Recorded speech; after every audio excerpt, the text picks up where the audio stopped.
말씀과 믿음을 융합할 때라는 제목으로 말씀 증거하도록 하겠습니다. 어느 겨울이었습니다. 깊은 밤에 가족들과 함께 강원도 아주 깊은 시골로 자동차를 몰고 간 적이 있었습니다. 가로등이 없다 보니까 정말 칠흑같이 깜깜했습니다. 그러다가 그 시골길에서 작은 교회에 붉은 십자가 네온이 내 눈에 들어왔습니다. 얼마나 반가웠던지 그 흑암에 휩싸인 시골길에 이정표였습니다. 오늘날 한국 교회의 십자가 네온은 그렇게 어둠컴컴한 길을 걷는 인생들에게 이정표 역할을 하는지 아니면 치워버려야 할 흉물인지 우리가 돌이켜볼 때가 됐습니다.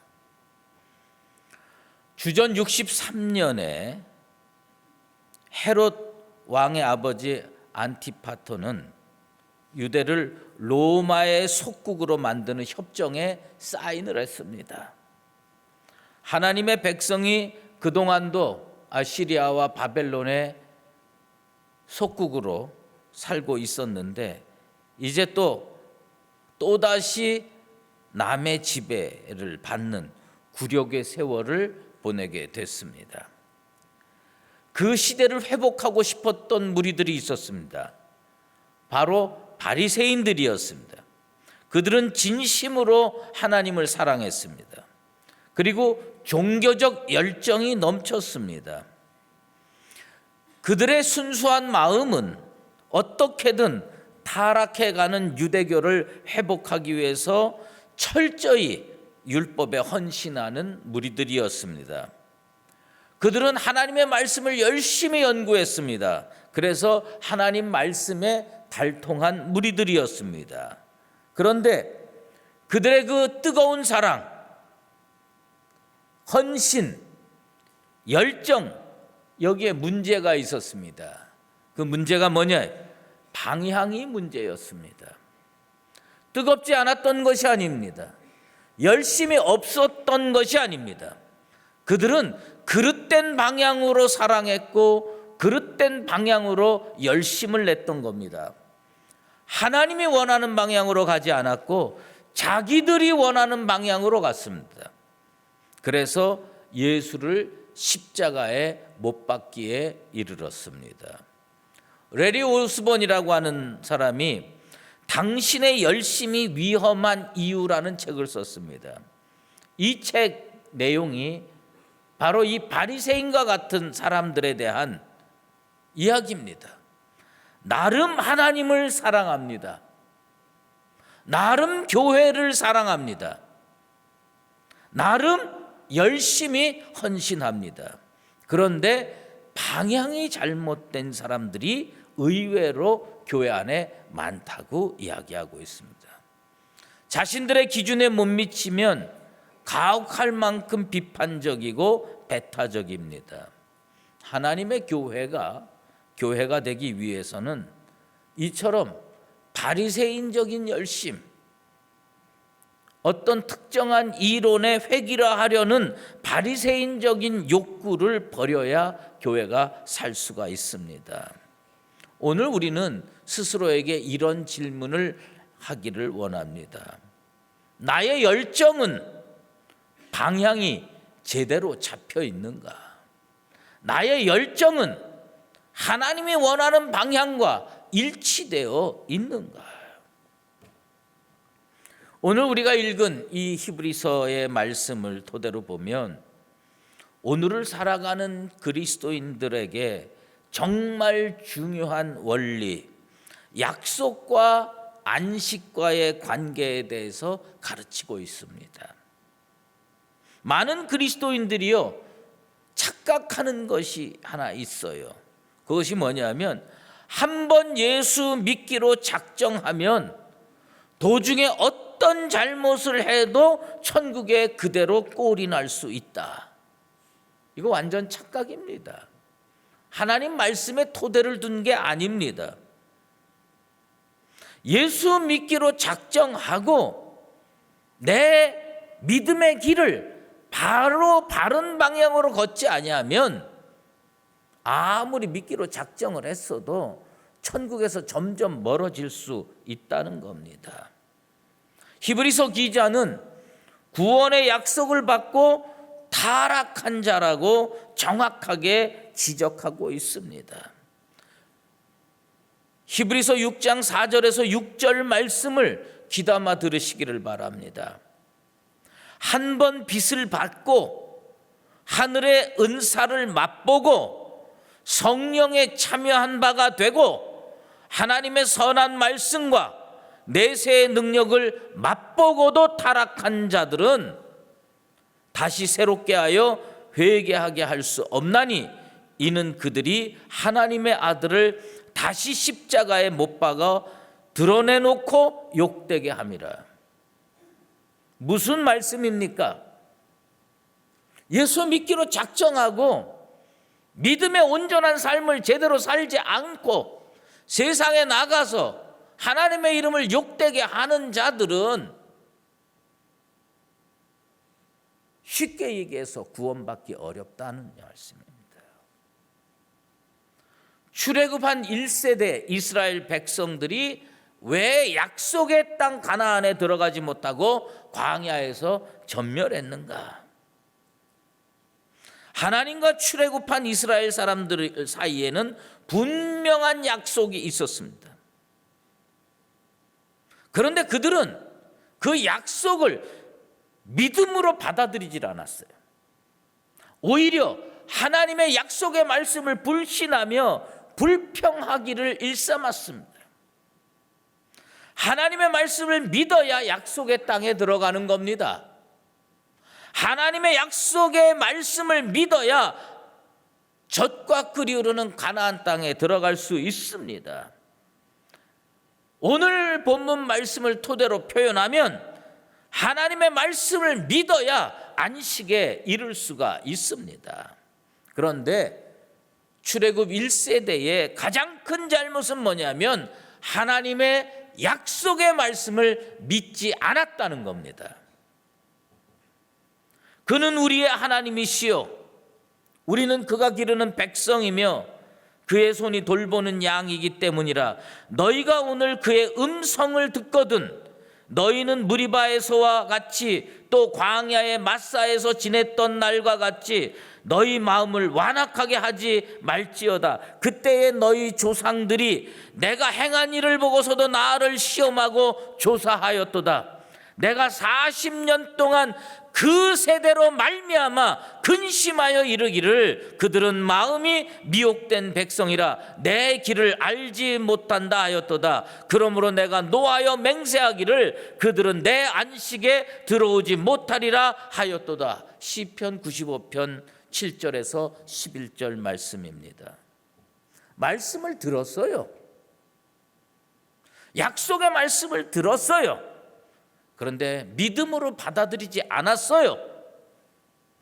자기네들은 홍해도 건넜고 광야에서 매일 만나도 먹고 낮에는 구름 기둥으로 밤에는 불 기둥으로 인도받으니까 영원한 안식에 충분히 들어갈 수 있을 거라고 생각을 했습니다. 그런데 하나님의 고민이 뭐였는지 아십니까? 40년 동안 그 세대 때문에 근심했습니다. 하나님이 이 백성을 어찌할꼬? 그들은요 하나님을 시험한 것에 그치지 않았어요. 시편 95편에 보면 나를 시험하고 조사하였도다. 오늘날 많은 그리스도인들이요 하나님의 말씀을 믿질 않는 거예요. 교회를 다니는데 믿질 않아요. 그리고 조사를 해요. 하나님께서 40년 동안 출애굽 1세대 때문에 그 세대로 말미암아 근심한 것처럼 오늘날 시대에도 하나님의 근심이 그치지 않는 것 같아서 정말 걱정스럽습니다. 그들은 내 안식에 들어오지 못하리라. 놀라운 하나님의 결정의 말씀입니다. 나는 이런 영적인 불행이 우리 가운데 일어나지 않게 되기를 바랍니다.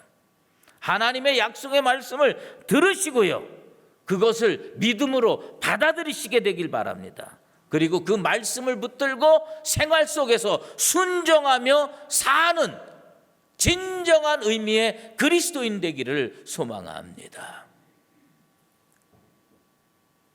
말씀이 유익하지 못할 때가 있어요. 이스라엘 백성은 모세를 통하여 하나님으로부터 분명한 약속을 받았습니다. 그러므로 이스라엘 자손에게 말하기를 나는 여호와라. 내가 애굽 사람의 무거운 짐 밑에서 너희를 빼내며 그들의 노역에서 너희를 건지며 편팔과 여러 큰 심판들로서 너희를 속량하여 너희를 내 백성으로 삼았다고 하나님 말씀해 주셨습니다. 그런데 문제는 그들이 하나님의 백성으로 삼아줬는데 믿질 않은 거예요. 믿질 않아서 어떻게 됐습니까? 그 말씀이 그들에게 유익하지 못하였다고 히브리서 기자는 오늘 말씀에 기록하고 있습니다. 성경 매일 읽으십니까? 이 말씀 그대로 될 줄로 압니까? 그럼 믿으십시오. 믿어야 삽니다. 안 믿고 교회만 다닌다고 인생의 근본적인 문제가 해결되는 게 아닙니다. 그들이 왜 안 믿었는 줄 아십니까? 출애굽기 6장 9절에 그들이 안 믿은 이유, 약속의 말씀이 안 믿어졌던 이유가 분명하게 나오고 있습니다. 출애굽기 6장 9절에 이런 말씀이 있습니다. 모세가 이와 같이 이스라엘 자손에게 전하니 그들이 마음의 상함과 가혹한 노역으로 말미암아 모세의 말을 듣지 아니하였더라. 하나님이 말씀을 모세에게 줬어요. 근데 그 말씀을 이스라엘 백성에게 선포했어요. 근데 그들이 믿지 않았어요. 왜 안 믿었느냐? 생활이 너무 어려운 거예요. 삶이 너무 고단한 거예요. 인생이 잘 안 풀리는 거예요. 사는 게 너무 힘들어서, 아니 지금 내가 먹고 사는 게 급해 죽겠는데 하나님 말씀 그건 나중에 믿어도 되지. 여러분, 요즘 인생살이 고달픕니다. 힘듭니다. 여러분 인생살이 고달픈 게 하나님 말씀을 믿지 않는 이유가 되어서는 안 될 줄로 믿습니다. 인생살이 고달파도 하나님 말씀은 믿으세요. 질병으로 고통당해도 하나님 말씀은 꼭 붙드시기를 바랍니다. 이스라엘 백성이요, 하나님의 약속의 말씀을 믿게 될 결정적인 기회가 한 번 더 있었습니다.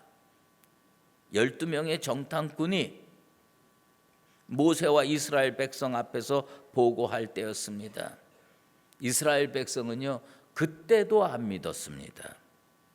어떻게 안 믿었는지 아십니까? 민수기 14장 1절에 온 회중이 소리를 높여 부르짖으며 백성이 밤새도록 통곡하였더라. 왜 울었는지 아세요? 은혜가 넘쳐서 울어야지요. 나 같은 죄인 구원해 주셔서 감사합니다. 그리고 눈물이 나와야죠. 이 이스라엘 백성들은 왜 울었는 줄 알아요? 하나님 말씀이 믿어지지 않아서 울은 겁니다. 우리를 죽게 만드시는구나. 우리를 힘들게 만드시는구나. 그게 통곡할 일입니까? 그들 눈에 보이는 것에 겁을 먹고 하나님을 믿지 아니하고 불평하고 원망했습니다. 그들은 이렇게 변명할지도 모릅니다. 상황이 정말 어려웠다.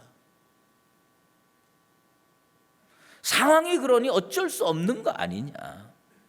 그러나 안 믿는 것도 습관이고요, 못 믿는 것도 습관입니다. 진짜 DNA가 잘못됐다는 생각이 듭니다. 정말 지독하게 안 믿습니다. 안 믿으려고 애쓰고 안 믿으려고 노력하는 것처럼 느껴질 때가 한두 번이 아닙니다. 결국 하나님의 말씀을 안 믿었던 이스라엘 백성은 말씀이 그들에게 유익하지 못하고 가나안에 들어가지 못했습니다. 그리고 광야에서 40년이라는 세월을 보내기만 하고 쓰러져 죽었습니다. 바라건대 오늘 이 예배당에 나와서 하나님의 말씀을 듣는 주의 백성들에게 말씀이 성도들에게 유익하게 되기를 축원합니다. 처방은 간단합니다. 말씀을 믿어야 됩니다. 히브리서 기자는 이것을 듣는 자가 믿음과 결부시켜야 한다고 이야기하고 있습니다. 단순히 복음을 듣는 것만으로는 부족합니다. 우리가 착각하는 말씀이 또 하나 있어요. 그러므로 믿음은 들음에서 나오며 들음은 그리스도의 말씀으로 말미암았느니라. 이거 분명히 맞는 얘기입니다. 그런데 하나님 말씀 들을 때 마음 문을 여시게 되길 바랍니다. 그리고요, 들었는데 그게 믿음이 돼야 돼요. 들었는데 여기서 튕겨져 나가는 강팍한 심령이 없게 되기를 바랍니다. 말씀과 믿음을 결부시킨다는 게 무슨 얘기입니까? 예전 성경에는요, 말씀과 믿음이 화합된다고 번역했습니다. 영어 성경으로 컴바인이라는 단어를 씁니다. 요즘 영어로 얘기를 하면 융합한다는 거예요. 둘을 섞어서 융합시키는 거예요. 말씀이 내 속에 들어왔는데 이 말씀이요, 여러분 밥을 먹는데 밥이 위 속에 들어가서 섞여가지고요, 다 분해되고 이렇게 해서 피가 되고 살이 되고 이렇게 돼야 되는 거 아닙니까? 그런데 이 밥알 알갱이가 위 속을 그대로 통과하고 창자를 그대로 통과하고 그러면 버려지는 겁니다. 영양분이 될 수가 없습니다. 말씀이 들어왔는데, 이 생명의 밥이 내 속에 들어왔는데 이게 내 믿음과 잘 섞여져 가지고 소화가 되고 믿어져서 그것이 영적인 삶에 피가 되고 살이 되는 역사가 일어나게 되길 바랍니다. 말씀은 생명의 밥이에요. 믿음은요, 내 인생의 고추장과 비슷한 거예요. 이걸 잘 섞어야 비빔밥이 되고 이게 맛있는 식사가 되는 겁니다. 하나님의 말씀이 여기서 선포될 때 그걸 믿음으로 받아들이시고 잘 믿음으로 비벼서 구원과 기적을 일으키는 비빔밥이 되고 축복과 은혜의 비빔밥이 되기를 소망합니다. 말씀이 믿음으로 융합되지 못하면 세상에 살면서 그리스도인답지 못하고 능력 있는 그리스도인으로 살 수 없게 됩니다. 능력 있는 그리스도인, 승리하는 그리스도인, 세상에 믿음으로 우뚝 서는 그리스도인이 되기를 원한다면 말씀과 믿음을 융합해서 잘 소화해가지고 그 말씀이 생명의 근원이 되기를 주의 이름으로 축원합니다. 말씀과 믿음이 결부되고 말씀과 믿음이 융합되지 못하면 세상에 사는 그리스도인들을 우리는 무책임한 그리스도인으로 생각할 수밖에 없습니다. 히브리서 2장 3절에 이런 말씀이 있습니다. 우리가 이같이 큰 구원을 등한히 여기면 어찌 보응을 피하리요. 여러분, 말씀을 믿지 않는 것을 히브리서 기자는 뭐라고 표현했느냐? 큰 구원을 등한히 여긴다. 내가 하나님을 무시한 적이 어디 있습니까? 내가 하나님을 만홀히 여긴 적이 어디 있습니까? 내가 하나님 말씀을 경멸히 여긴 적이 어디 있습니까? 여러분, 다른 거 아닙니다. 하나님의 말씀을요, 등한히 여기는 거예요. 큰 구원을요, 등한히 여기는 겁니다. 그러면 뭐냐? 심판받게 된다는 말씀입니다. 왜 하나님의 말씀을 자꾸 등한히 여기게 되느냐? 시편 기자가 이런 말씀을 했습니다. 게달의 장막 중에 머무는 것이 내게 화로다. 여러분, 게달은 이스마엘의 둘째 아들입니다. 지금으로 얘기하면 저 시리아 족속입니다. 아주 호전적인 사람들이었습니다. 구약 시대에도 호전적이었고 신약 시대에도 호전적이었고 지금 21세기도 호전적인 사람들입니다. 그런데 주의 백성들이요, 그들과 가까워지면서 친하기를 원해요. 하나님 백성과 어울리면서 은혜를 나누는 걸 좋아하지 아니하고 세상에 나가서 세상이 너무 재밌는 거예요. 세상이 좋아가지고 세상 사람과 어울려 다니면서 자기의 마음이 하나님의 말씀으로부터 멀어져 있는 것을 깨닫지 못하는 사람. 나는 우리 수유제일교회 성도들, 게달의 장막에 거하는 사람은 단 한 명도 없게 되기를 바랍니다. 회개하고 그것을 떠나야 됩니다. 목사님, 제 두 발이 이 대지 위에 있는데 어떻게 교회에서만 살 수 있습니까? 여러분, 교회는 여러분을 세상으로 선교사로 파송하는 겁니다. 직장에 직장 선교사로 가는 겁니다. 일터에 일터 선교사로 가는 겁니다. 그리고 거기서 믿음으로 살려면 말씀과 믿음이 융합이 돼야 됩니다. 컴바인 돼야 됩니다. 결부돼야 됩니다. 회개는 기도로만 하는 게 아닙니다. 행동으로 옮겨야 됩니다. 무엇보다도 말씀을 멀리할 악한 습관이 내 인생 가운데 있거든 오늘 회개하시고 하나님의 말씀이 주어질 때 믿어지는 은혜가 있게 되기를 바랍니다. 복음이 구원이 되기 위해서는 말씀을 믿어야 됩니다. 말씀 듣고 하나님께 이렇게 기도하십시오. 하나님, 이 말씀이 믿어지게 하여 주시옵소서. 이 말씀이 믿어져야 삽니다. 이 말씀이 믿어져야 내 인생이 바뀝니다. 이 말씀이 믿어져야 능력 있는 그리스도인이 됩니다. 하나님은 사울 왕을 버리시고요, 다윗 왕을 취했습니다. 사울 왕이나 다윗 왕이나 거기서 거기 아니겠어요? 우리들은 그렇게 생각하길 좋아합니다. 인생이 다 거기서 거기고 누구나 다 그런 일을 시키면 다 잘할 수 있고 그렇게 얘기하기를 좋아합니다. 그런데 사무엘상 15장 23절에 의하면 아주 간단한 원리입니다. 사울이에요. 왕이 여호와의 말씀을 버렸으므로 여호와께서도 왕을 버려 왕이 되지 못하게 하셨나이다. 사울 왕이 왜 하나님으로부터 버림받았는지 아세요? 하나님 말씀 버렸기 때문입니다. 하나님 말씀이 믿어지게 되길 바랍니다. 다윗 왕이 왜 다윗 왕 됐는지 아세요? 그는 말씀을 믿었어요. 그래서 하나님의 은혜가 흘러가고 축복이 흘러가고 하나님이 그를 영원토록 사랑해 주신 겁니다. 하나님 말씀 붙들고 믿음으로 받아들이는 나와 여러분 되시기를 바랍니다. 가스펠 투데이라고 하는 우리 통합 측 신문이 있어요. 기독교 신문이에요. 거기를 읽다가 아주 좋은 크리스찬이 소개가 돼서 오늘 여러분에게 소개합니다. 임갑지라고 하는 크리스천 여러분 들어보신 적 있습니까?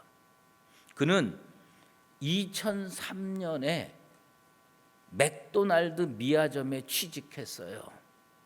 2003년에 그 사람 나이가 몇 살이었느냐? 75세였습니다.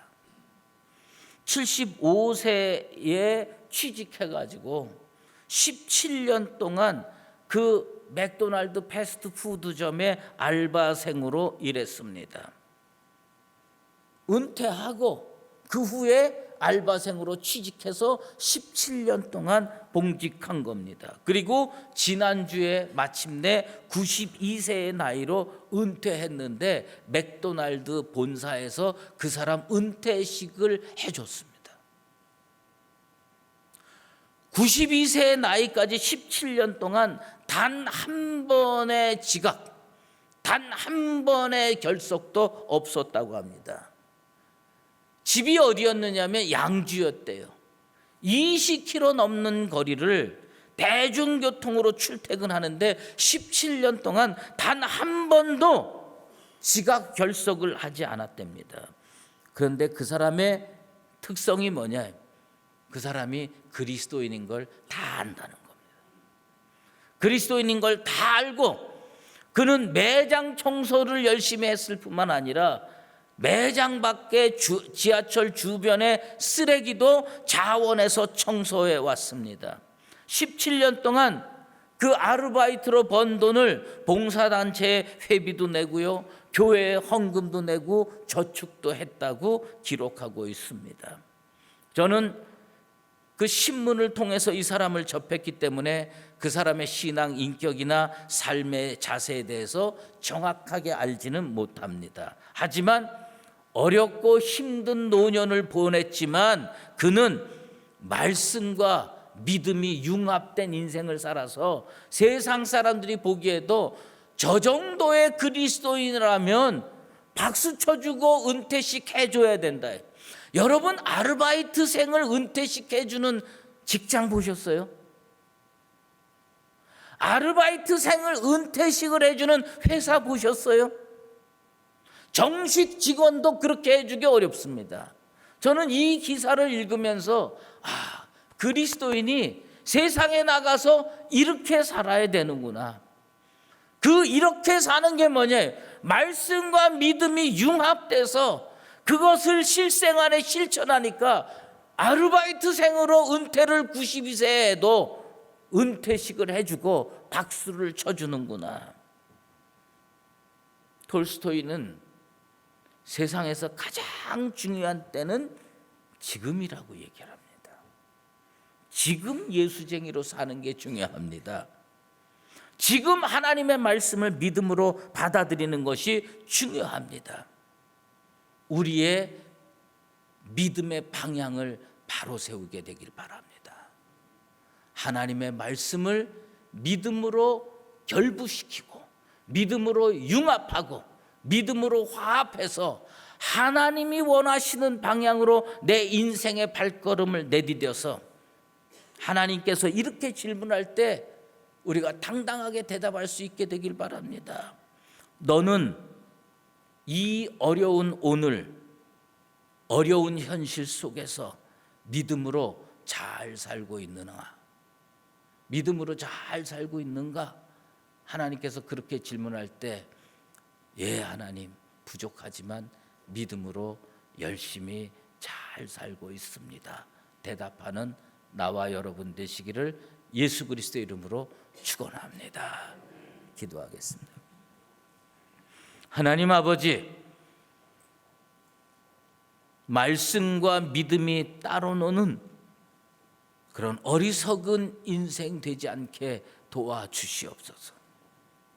말씀과 믿음을 결부시키고 말씀과 믿음을 화합하고 말씀과 믿음을 융합해서 세상에 나가서 우리의 삶을 보고 세상 사람들이 박수 쳐주고 저런 그리스도인이라면 나도 예수 믿겠다는 말이 터져 나올 수 있는 그런 삶을 사는 우리 모두가 되게 하여 주시옵소서. 예수 그리스도의 이름으로 기도드리옵나이다. 아멘. 이제는 우리 주 예수 그리스도의 은혜와 하나님 아버지의 극진하신 사랑하심과 성령의 인도하시고 교통하심이